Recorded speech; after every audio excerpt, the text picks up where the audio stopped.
The Business Advisory Group presents a webinar series, Surviving, Thriving, and Growing Your Business Through the Pandemic. Each of these webinars features New England Provisors members. The Business Advisory Group connects professional expertise within the Provisors Network with the resources that business owners need to improve the value, efficiency, and profitability of their businesses.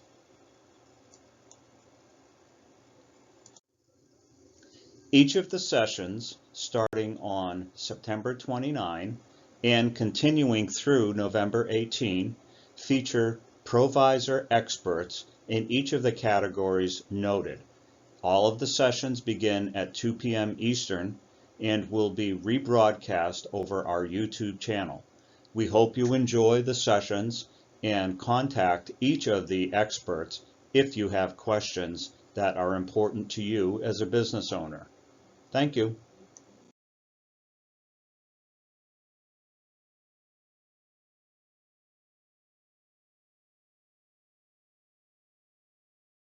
Good afternoon, everybody, and welcome. I'm Dominic Grew. I'm today's moderator and member and co-founder of the Business Advisory Group, along with my fellow partners, Warren Rutherford and Lee Adelson.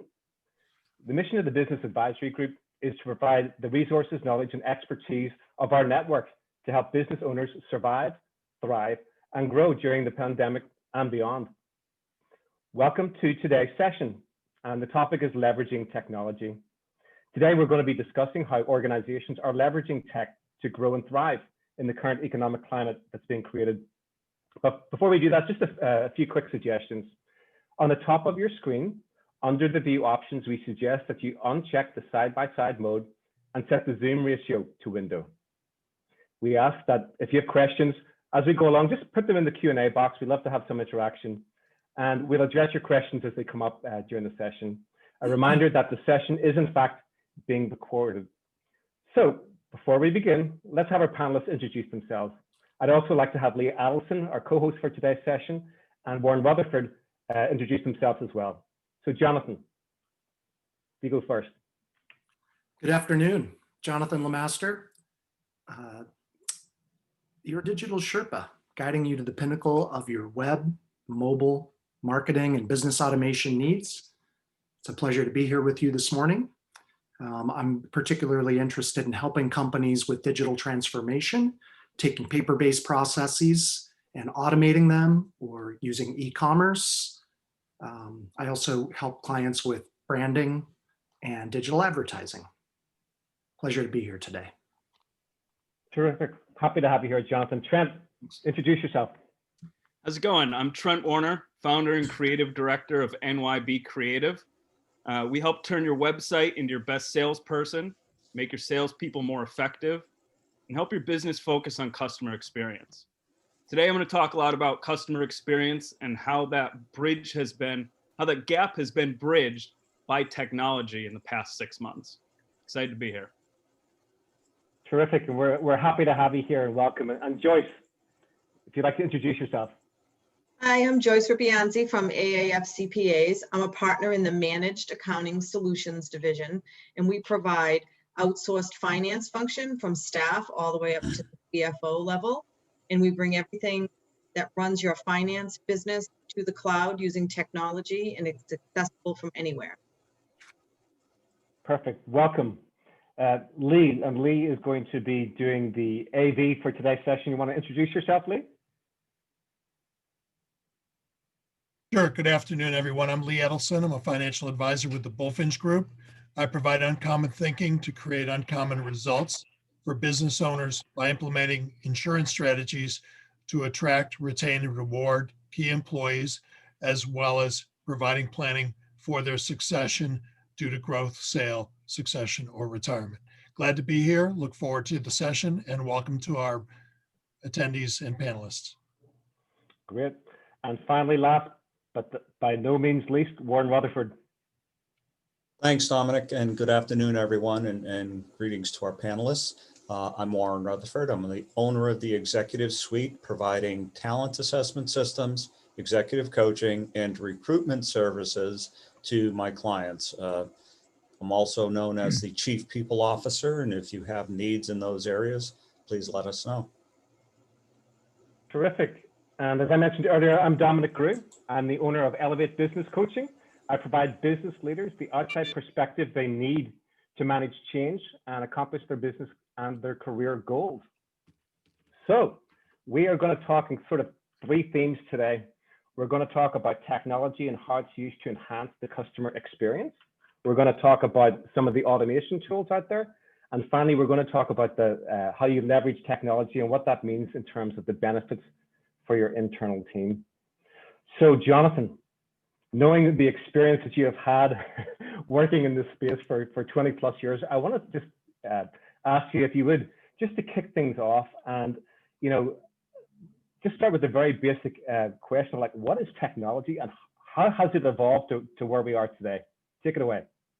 Well, technology is anything that helps us to do our jobs better. I looked it up in the dictionary, actually. There's like 5 definitions, and none of them really translated to what I think most of us think of as technology, which are, digital tools, et cetera, that help us in business. I started my professional career in PR and business communications in 1998. And then started working specifically in technology and software development around 2003. So I have been kind of working in the general marketing and business automation technology space for a little more than 20 years. If you think about it, Moses was the first person with a tablet to download data from the cloud. We're not going quite that far back. If you like that joke, Joyce gave me that joke. If you didn't like that joke, we'll say that Lee Adelson gave me that. But in the time that I've spent working specifically in technology from the early 2000s, we saw in the 90s in the tech boom, most of us got an email account and we started using email as a primary means of communication.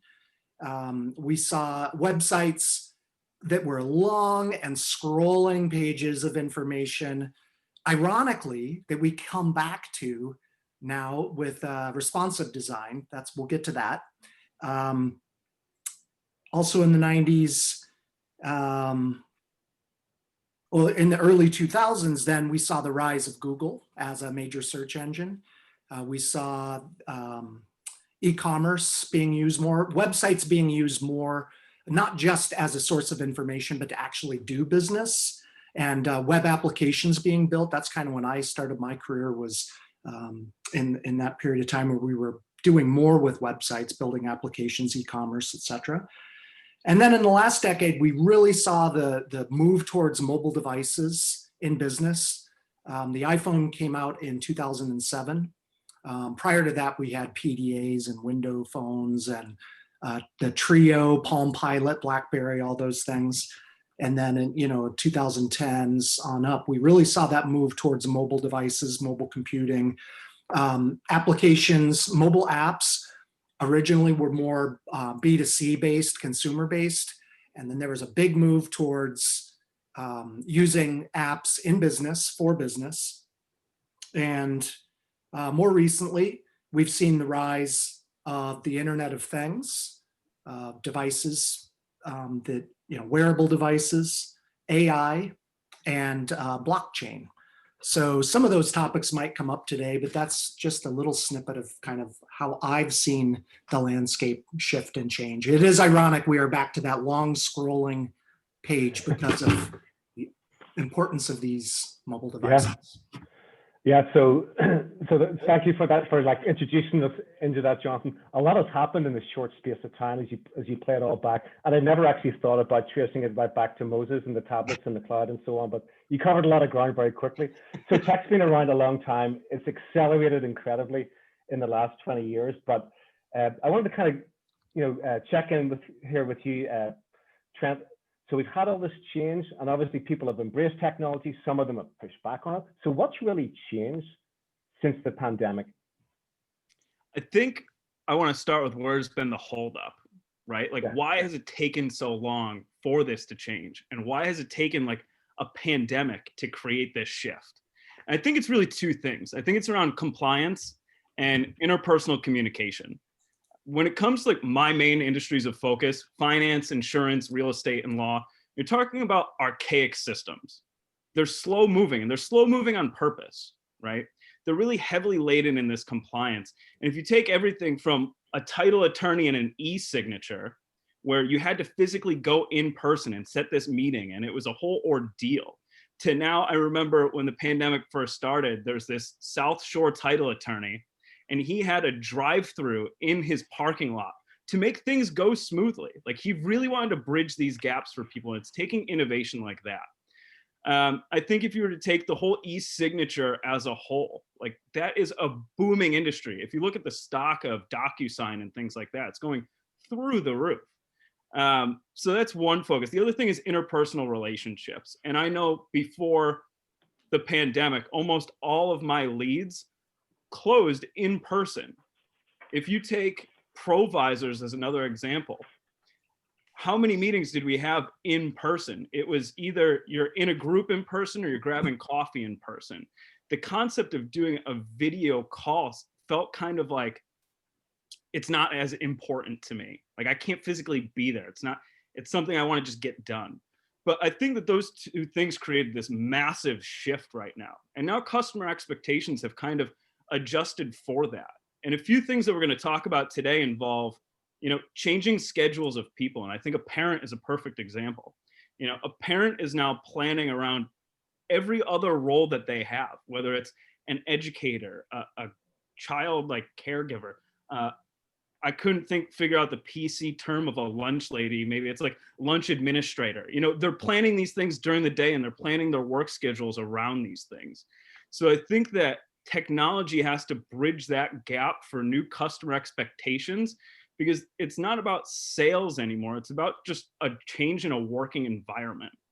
I'm really excited to talk about how it's changed for remote workers and things like that, but I don't want to get too far ahead of myself here. No, that's perfect, and thanks for those two points that you made there. Because, like you say, tech's been around, but what has been holding it up, and then what's changed that? And Joyce, I just want to bring you in there in terms of, like, where are we right now? What's changed really quick, short? So I think what we saw was that our clients, they had this perception that in 2019 that they were highly automated, and when you tried to approach them with even further improvements, further reduction of paper environments, moving more information to the cloud, there was this overall resistance to that final push. And some of this great technology that's come out just in the last couple of years was sort of being ignored.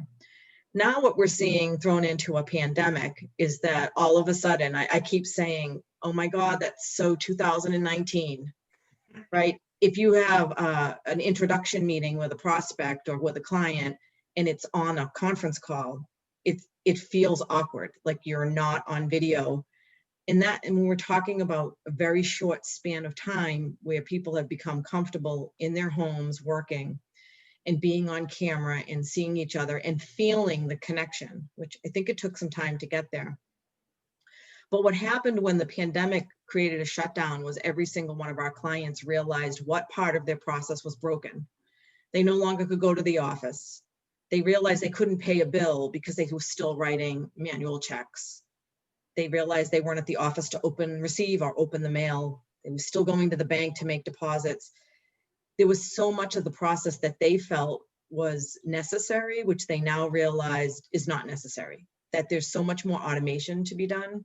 And the clients and the prospects that we approached with further automation and cloud-based solutions that resisted it are now calling us back and recalling these conversations that we had. And early on, they were leaving messages or sending emails saying, I'm sure you can't get this done for us, in this remote work environment. And we had to assure them that, no, we can get this all done from our homes. We can get you completely automated in a very short period of time. Got it. So from your perspective, this has helped your business. You're actually having people seek you out. So that's a change. So I want to kind of move the discussion a little bit towards, as we know, this is survive, thrive, and grow in the pandemic, right? So I'd like to talk a little bit about how companies are doing that and about how they're leveraging technology to change the customer experience, or CX as it's known. So Trent, I'd like to get your input first on that. How is tech being used to influence the customer and their experience? Yeah, so I want to go back to that parent example. I think that the change that happened is employees needed to take back their calendar with technology. Now, I know that my work schedule is completely changed, right? I'm working where I'm living where I'm working, I'm waking up early, I'm putting in some work, I'm going to the gym, I'm coming back, I'm working late. So I want to plan around my calendar. I'm not working a 9 to 5 anymore. I'm not commuting into the office. So my things have changed, right? I want to be able to give someone a meeting link and let them address time that fits their schedule, but it fits mine too. So I think that that's been a big shift. The other thing is, for anyone in sales, networking, in a customer-facing role, like Joyce said, we miss the face-to-face. We're disinterested in conference calls, right? Lee, how much gas are you saving with video calls right now? Because you were coming to my meeting in the Seaport and you're from South Shore area. So, I mean, you got to be saving a ton. Not spending any money on gas. Right. Maybe you're spending gas now when you're going hiking. Or Dominic, how many people have you met in the past 6 months because of video calls, opposed to how many you would have met with in-person only? Yeah, I mean, it's totally changed. Totally changed. And Warren, you're out in the Cape, kind of. You and I have had 2 troikas so far in the past 6 months. No offense, I probably wouldn't have driven out there for coffee. It wasn't on my radar, right? Right. And I'm still looking for that Panera bread that Lee tells me is in Braintree, because I'm willing to drive up that 1 hour to get it. Lee. I mean, Still open, Warren. I've been waiting for you ever since. Used to have a frequent flyer at that one. Right. Probably full member there. Yeah. And I think about all of the customers that I acquired before February. And I keep going back to that because, one of my goals in life was to travel more. Like, I work a job that's not tethered to a desk, and expecting me to sit at a desk every day for what? I can do a video call and have the same, if not more, impact. So I love that video is becoming more mainstream. And I think that also dovetails into hiring. Like, hiring a remote workforce is so interesting to me. I'm no Rich Mandel, but I do love props. And I read this book when coronavirus first started, and it's about, adapting to change and adapting to a remote workforce and hiring people who make sense for your business, not just because they're within a 30-mile radius of where you decided to build your office, right? I help businesses in finance, insurance, and real estate, and that isn't dependent on state borders. So I think that with video becoming more mainstream, it's really opened up this network for everybody. Where else is technology changing? I think go ahead. Well, no, I was going to ask you, so Trent, you personally, you've benefited, but I'm thinking here about customers, right? So businesses, they have customers, and presumably their expectations have changed a little bit now as well in terms of their schedules. Can you talk about how customers, how that has changed the customer experience, leveraging technology? So I think that, so one thing would be making businesses feel local when they're remote, right? Mm-hmm. Like, if I'm no longer in Boston, how do I still want to attract Boston clients? And I think that we can do that through things like social media, right? You can still feel local. You can be talking about things that impact your local clients at a bigger scale through something like social media. I can post about what's going on in Boston real estate and how those firms should be adapting to what's going on up there. I don't need to physically be there. I just need to be following the conversation online and offering advice in that way. I think that technology has allowed people to shorten their sales cycle if they're adopting something like marketing automation. If they can phase out those lower touch points with an automated email, they can focus more on impactful conversations that they're having with one-offs. So if you're kind of eliminating that, what can you be spending your time on instead? CRMs is another one. So a CRM is a customer relationship manager, and you have them varying from SharpSpring to HubSpot to Salesforce. And it's eliminating those sticky notes, those Post-its. I have the joke, I want to bankrupt Post-its. And it's not because I don't see the value in writing things down. I see the value in writing things down that are going to last. Put them in the cloud, put them on a software that lasts besides a one-off. How many times do you lose things on your desk?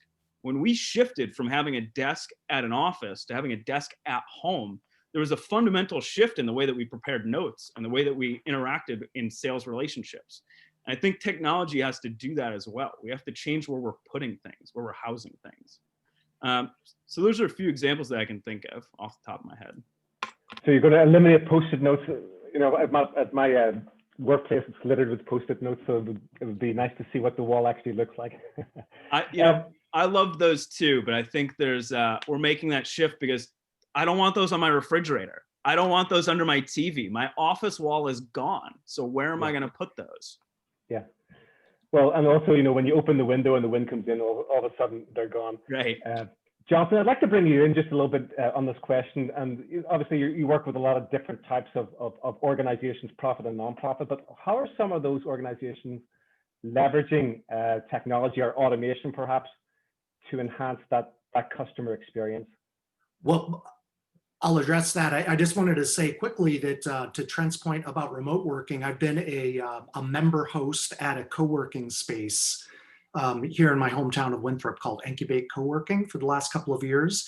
And so I've seen this move towards remote well before COVID, where a lot of people were working from home a couple days a week, and maybe to avoid distraction, they would work at a co-working space. So sort of seen this move towards remote work, and a couple of case studies for you to kind of tie into improving the customer experience virtually.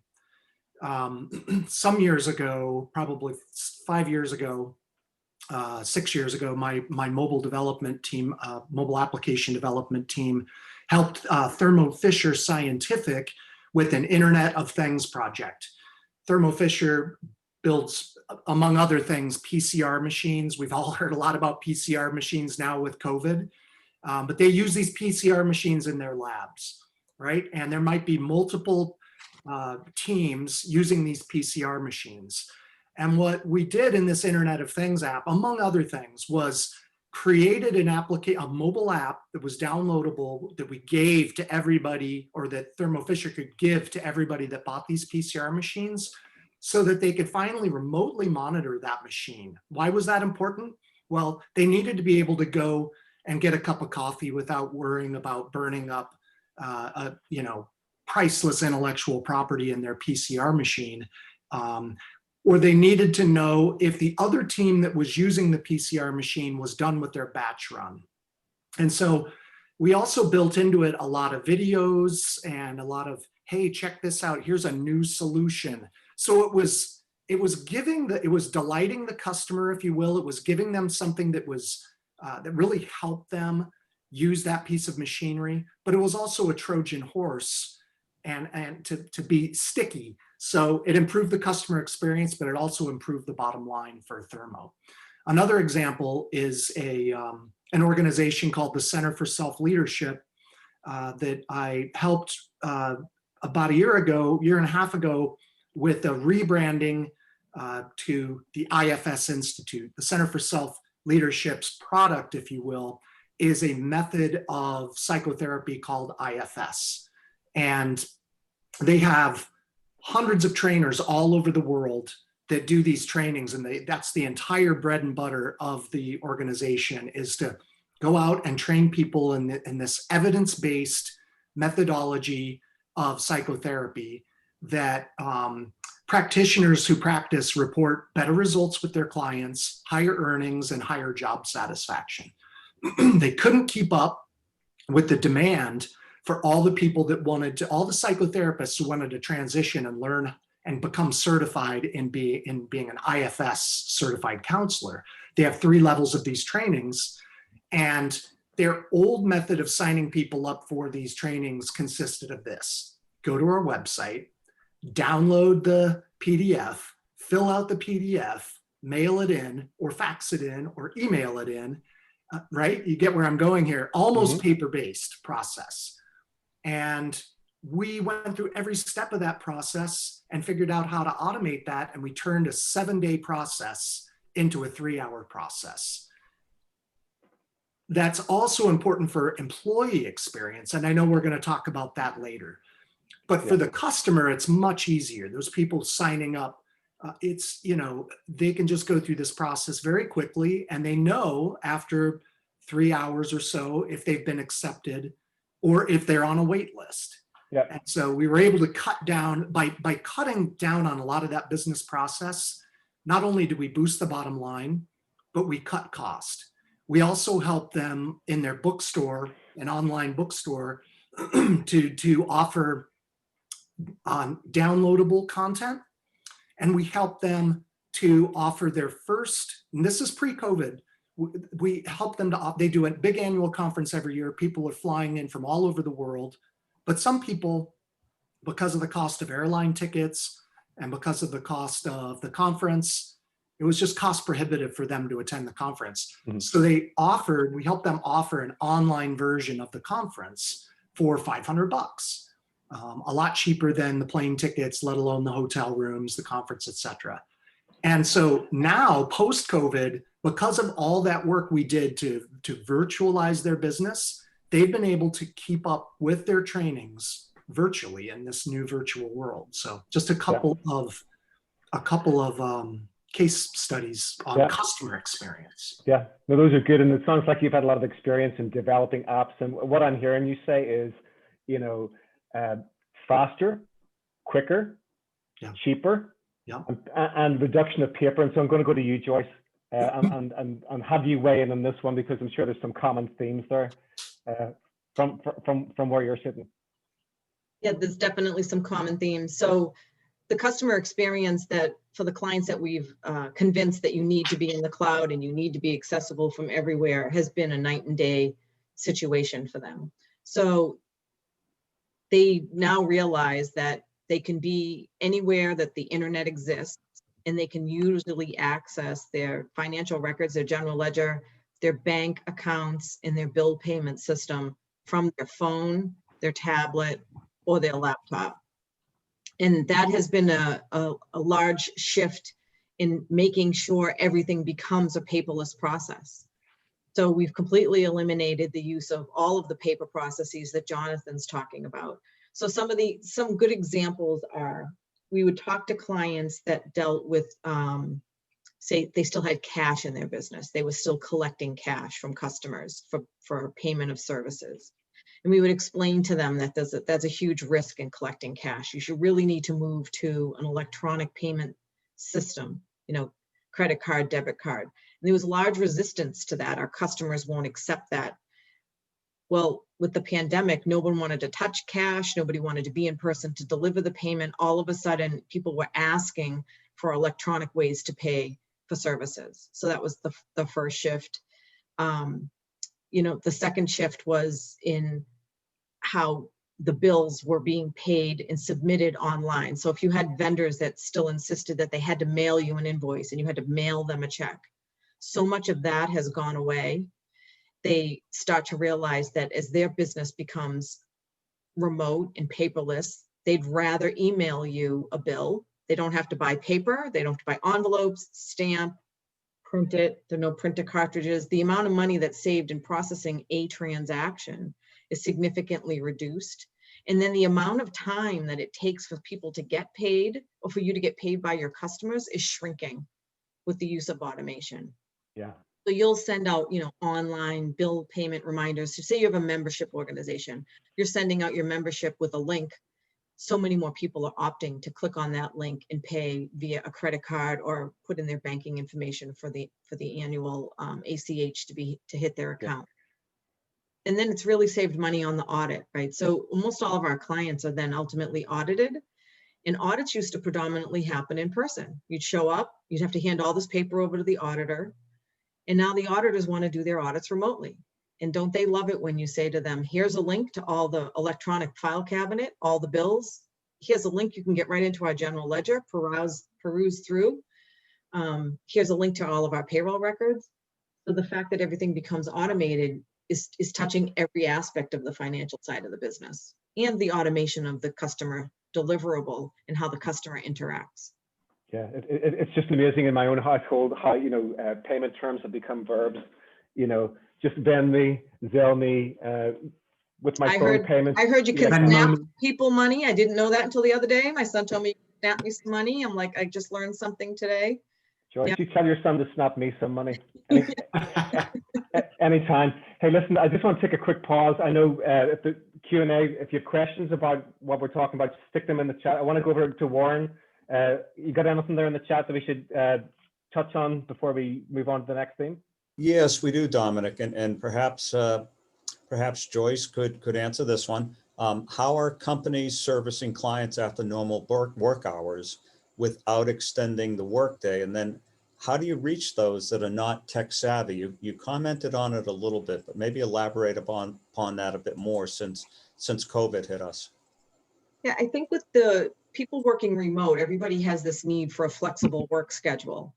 And I think the expectation that when you reach out to somebody that there's a person on the other end of the phone or on the other end of the line is going away, and everybody's working alternative schedules. So, for us, we have people that want to work early in the morning, and then we have other people who alternatively want to work later in the evening. So if you plan the distribution of work around that, and that someone needs to work on something first thing in the morning, but then it's coming back from the client and it needs to be processed again at night. Well, there's probably somebody who's in that nighttime slot now where they prefer to handle a transaction at night. So you've really had to rethink how you utilize your employees, not in the traditional manner and not the traditional work hours, but how can we extend coverage by maybe making a wider team accessible to people instead of a narrower team accessible to them, and then utilizing something more like a chat room for your customers to submit questions to, as opposed to submitting them to one customer service rep. So when you have that chat room feature, you can only really need one person to be monitoring it at all times to be able to answer the question. Also offer flexibility by just, I've gone to a texting relationship with clients, which used to be a little bit of a informal way of communicating with people. But quite honestly, if I've stepped away from my desk, it's easier to just text me to get me back to read something if you need me to review something.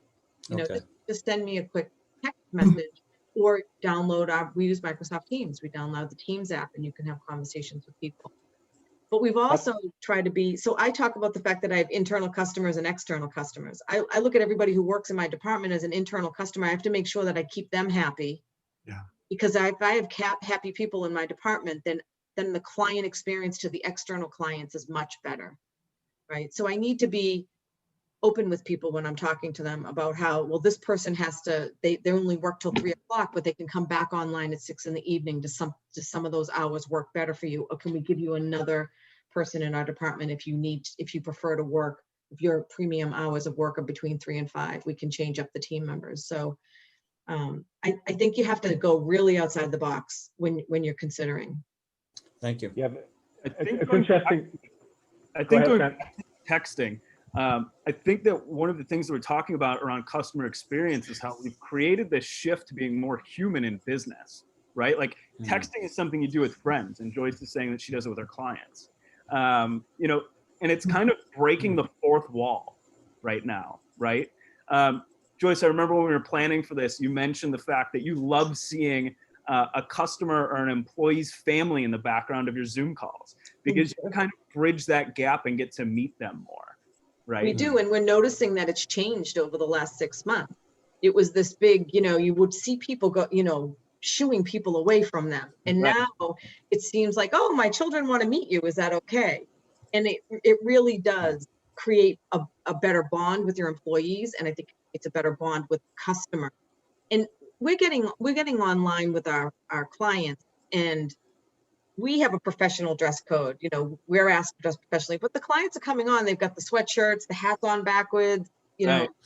the cat's walking across the keyboard, and you have to just roll with it. You have to make it part of the dialogue so that people don't feel uncomfortable. I love that you brought up the dress code. I mean, I remember when this first started, say the first 3 months of this, I saw this LinkedIn post, and this woman who was an attorney, she changed her LinkedIn profile picture. And it went from being this very corporate attorney, I mean, we can all envision that corporate attorney, arms crossed, black background in front of a bookshelf. Like, talk about a more stock photography photograph, right? And she had on just like a sweatshirt zipped up and, you know, regular hair. It wasn't this whole shopped image. And she said, this is my new work life. Take it or leave it. And I thought it was perfect because, you know, we're talking about whether it's an at-home distraction of dogs. I mean, I remember prior to this, a dog barked in the background. You know, someone's getting the what for on the other end after the call about being a distraction. Now it's like, this is just life. Life goes on. Like, being all in this together has accelerated the aspect of like, all of these things are just normal. We're just normal humans working where we're given a chance to work. And if that's at home for some people, that's cool. If it's at an office for other people, that kind of sucks right now, right? Like, I don't envy you not being remote. But I think that that's been a major shift in customer expectation of just being human. Yeah. A lot of cute puppies out there. A lot of cute puppies. That's right. So I want to move the conversation on a little bit. So we've talked about the customer experience, right? And I want to talk a little bit about how automation is being used for sales. And Jonathan, I know you touched a little bit in terms of how you've been developing applications around automation for some of that. So Trent, I want to talk to you specifically around the sales side. How are companies leveraging technology to grow sales? Yeah, I think a big one is a tool called marketing automation and a customer relationship manager. And it can do many things. I mean, for a lot of my clients right now, it makes the most of the current leads that they're getting. And by that, I mean, you're able to, if you take an insurance client, when someone's price shopping insurance, it's whoever follows up with them first. If you're a brokerage, you're not giving a quote online. You're just saying, thanks for the information. I'll get back to you when I've had time to look it up. If we're able to hit someone's inbox with a really quick recency after filling out a form, we've captured that person's attention. If we, in that follow-up, include a meeting link where they can schedule time with that sales agent on their calendar, they're probably going to stop price shopping because they go, I'm talking to Nat on Wednesday. I don't need to keep filling out AIG forms or progressive forms. I have a meeting already. That's what they're looking for. I think another thing would be the ability to follow up on leads that have gone cold. You know, I made the joke of nicknaming myself CPR in this, and it's the concept of reviving cold leads, reviving that dead lead.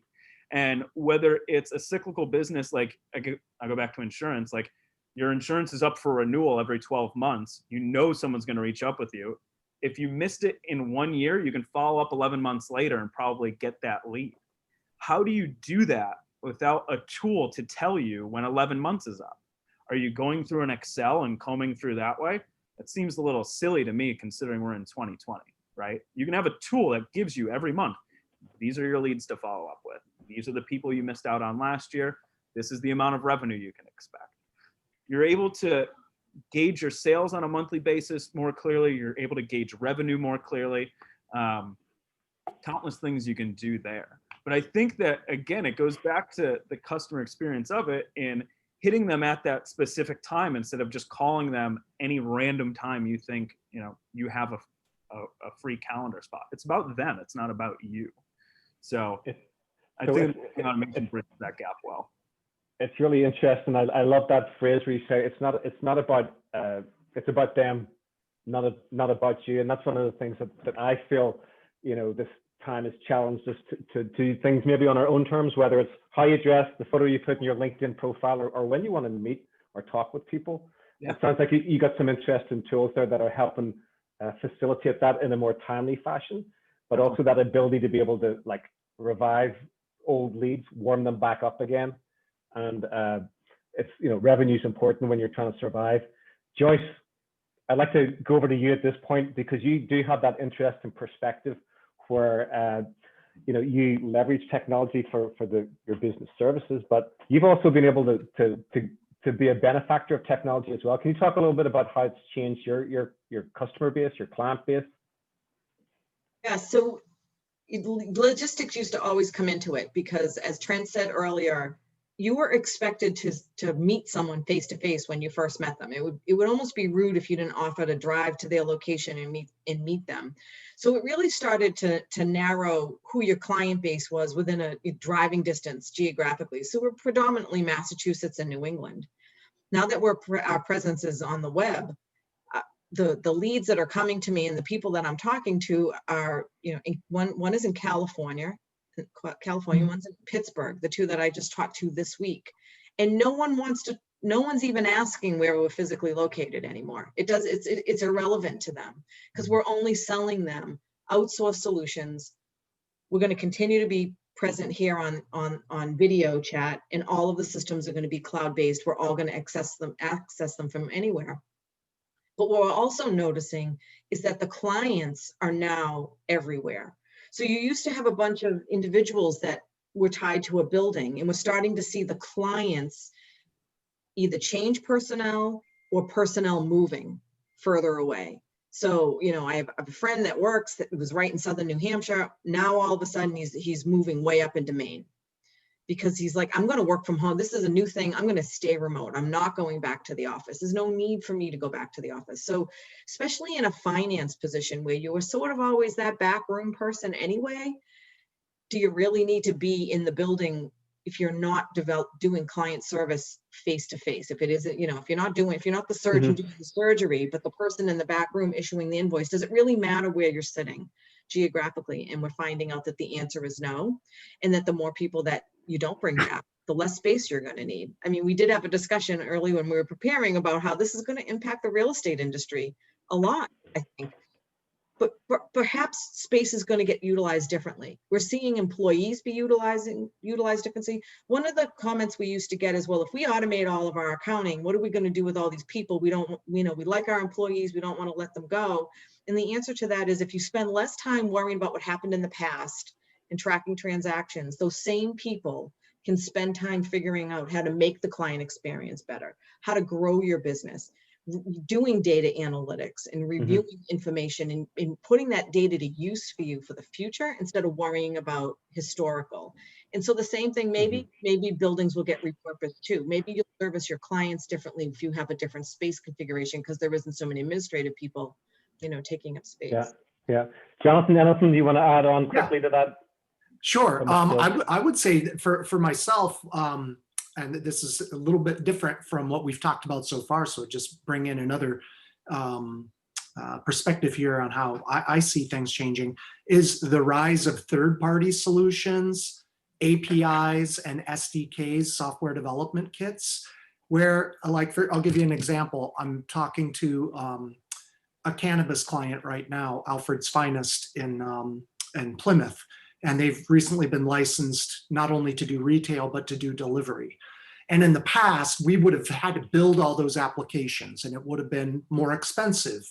But now there's this raft of products out there, Leafly, all these products specific to that industry that they can plug into. And so what we'll do is we'll do all the branding work, we'll do we'll build the main website and really be able to focus on making that whole piece of the customer experience, coming up with brand standards, and then just plug their website into all these third-party applications.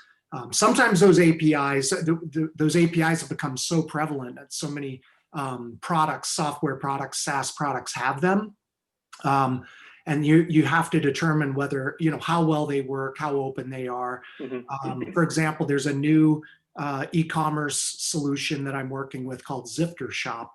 And Zifter Shop was created by a company that was doing, building sites with Woo and BigCommerce and Shopify and all of these API-driven e-commerce solutions. And the company that built Zifter Shop figured out that really can bog things down and slow things down. So when you're looking at high-speed transactions and customer experience, they took everything they learned from deploying these API-driven e-commerce solutions and built their own, which is much more robust, much faster, and integrates directly with their customers in different ways. So that's, I'm sure we will only continue to see third-party solutions and SaaS solutions into the next decade as being very important. A lot of increase on the plug and play in financial tools and operational tools too, with people developing things that enhance a product that a lot of people use, that they can just easily add on packages that plug and play. Mhm. Yeah, Intuit's a great example of that, right, Joyce? Yeah, I mean, QuickBooks Online is just taking off tremendously. A lot of people converting from the desktop version to QuickBooks Online. So I think you're going to see a shift. It already was shifting to where the emphasis on improving that product was going to happen. But the number of apps and tools that are coming onto the market that work well with that QuickBooks Online product is just there's such a volume that people realize that they're hindered when they're not on an application that has a lot of tools that add to it. So they start switching to the more mainstream products. Warren, any questions there in the chat before we move on to the final piece? I think Yes, Dominic, there's one, and it relates to what Jonathan and Joyce were just talking about on the use of bots and what messages do they send to prospective buyers? I wonder if that means, like, is it a negative if someone's using it? Trent, this is probably a conversation you have with your clients. Can you just touch on that quickly? Bots, good thing, bad thing? Yeah, I think it's all about the deployment of it, right? Like if it's intrusive, people don't like it. If it's helpful, people do like it. I think that when you look at technology from an empathetic approach and how it's actually servicing your customers, that should really be your guiding light to deployment. If it makes sense and it bridges that gap where there's a need for it, I have no problem trying it. But I think that there's some things that are just intrusive. You know, take the old pop-up windows as an example. You know, if I have to minimize 5 of them before I can read your article, there's no way in hell I'm getting to your article, right?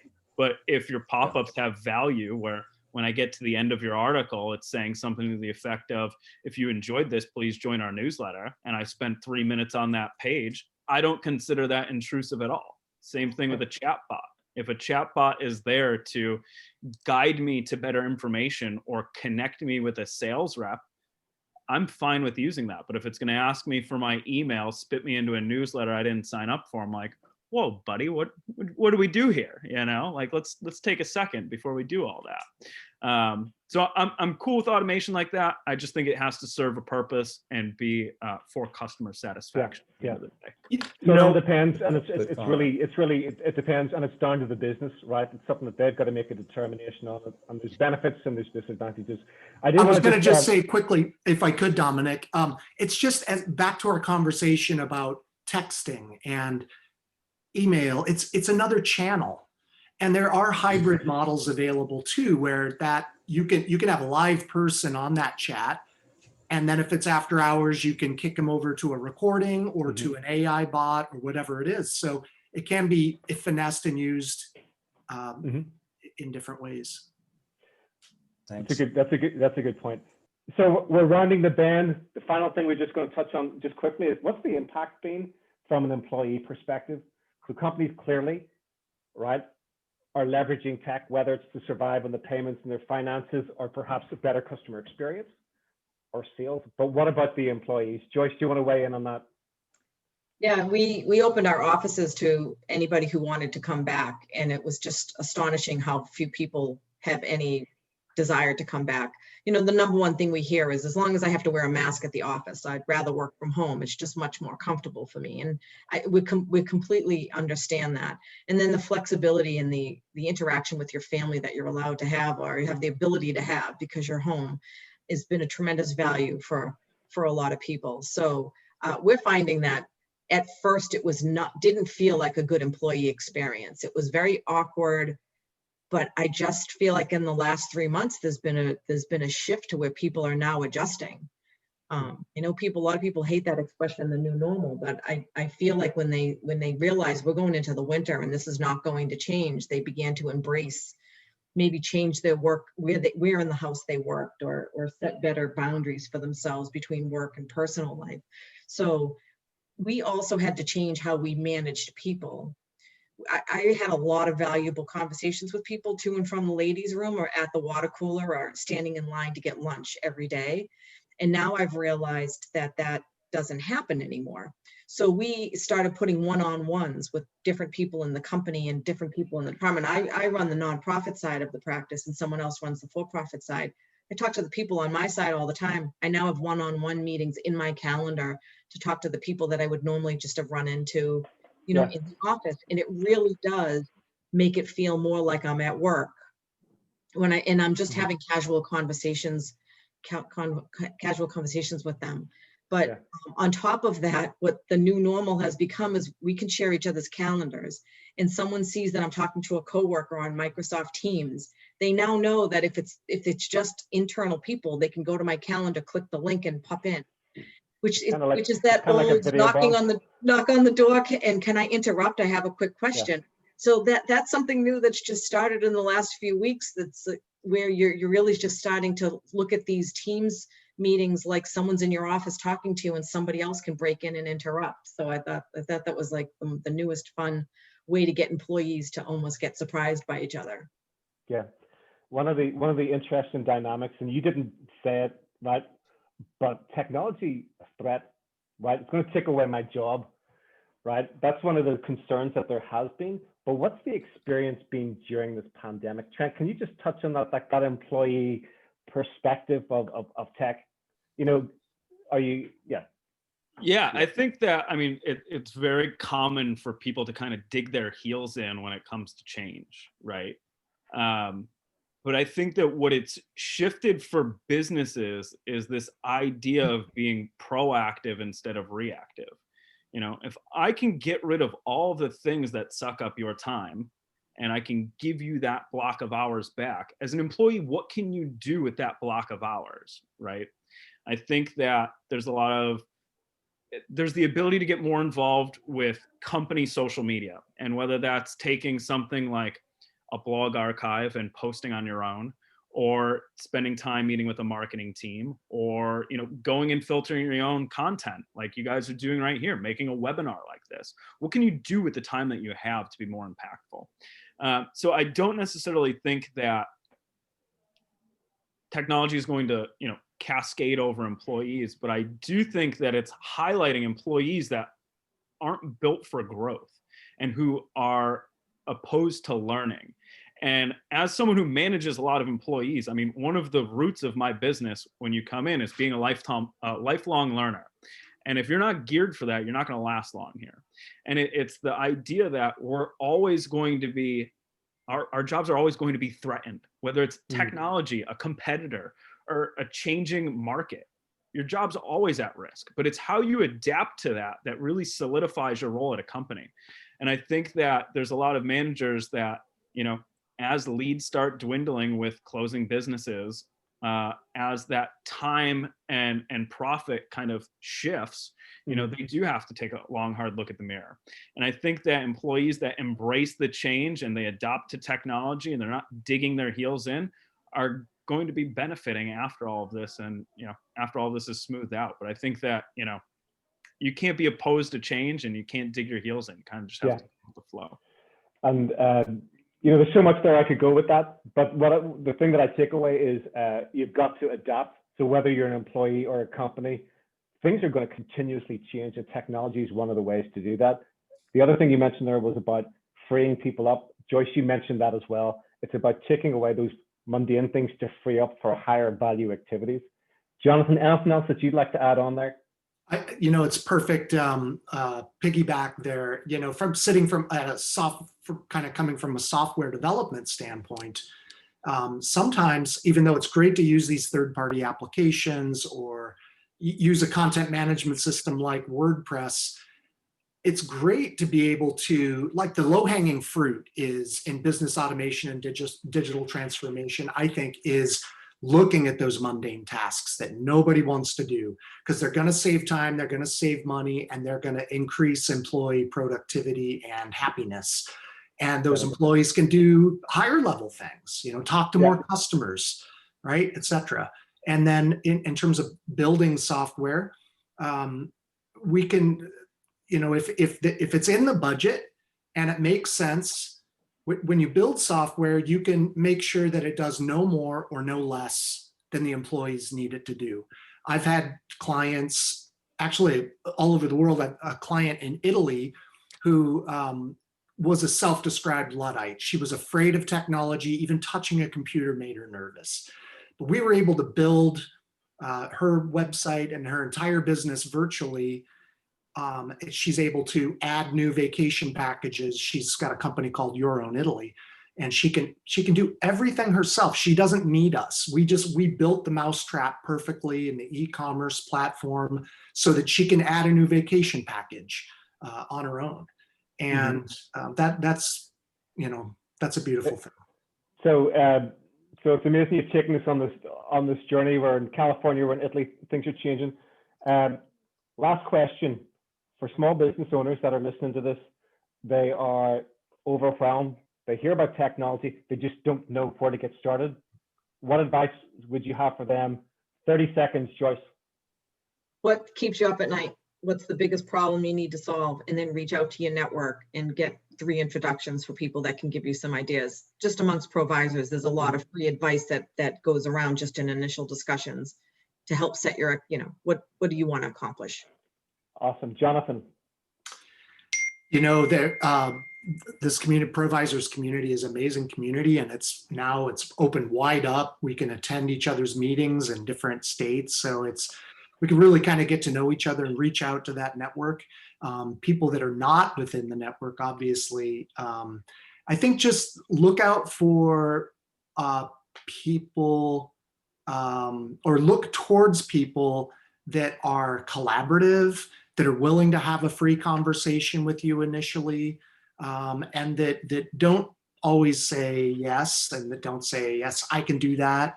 You want to work with the kind of people that say, I don't think I'm the best person to help you, or that are able to talk themselves out of a sale.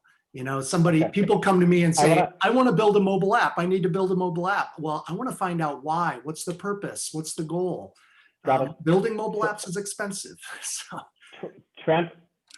Yeah, I think it comes down to solving a problem. I mean, there's so many different things you can do. You can get lost in insurtech, you can get lost in fintech. I mean, really, you should try to solve a problem that's a main pain point, like Joyce said, like what keeps you up at night. Start small, have some capability of testing and stopping and trying something new, but make sure that you're giving it the ability to actually work its way through a process. But marketing technology, it's all about trying it and optimizing it, and trying something new and optimizing that. Pick what works, hold on to it, find something new when something doesn't work, but just be malleable. Perfect. So start small is what I'm hearing. Well, listen, this has been a great discussion. So much to cover in the short space of time. I'd like to thank each of the panelists, and just to kind of summarize before I do that, the key takeaways that I heard was tech's been around for a long time. This is the tipping point. It's there to serve and to enhance, and that the companies that are going to grow and thrive, they look for ways to leverage tech. And if you are overwhelmed, reach out to our panelists. They are specialists, they are advisors, they can help guide you. If you have questions for our panelists today, we're going to call up their contact details there. Feel free to reach out to them. And again, I think they've covered, I'd like to thank them for what they've covered in a very short period of time. I'd like to thank all those that participated as well, that dialed in for your questions. Warren and Lee, I'd like to thank you for your support. Busy there, keeping things teed up and moving, so I appreciate that. Next week is going to be our final webinar in our series, and it's all going to be about talent retention and business succession, and that is on next Wednesday, the 18th at 2 p.m. For those that did dial in today, I'll be sending an email just on how, with the contact information. If you have any questions, you can reach out to me on that. And then finally, I just wanted to end by thanking you all for your participation, either as a panelist or if you dialed in. And on behalf of the Business Advisory Group, I'm Dominic Grew, and it's Lee Adelson and Warren Rutherford, and we look forward to seeing you again next week. Thanks a lot. Thank you all. Thanks, everybody.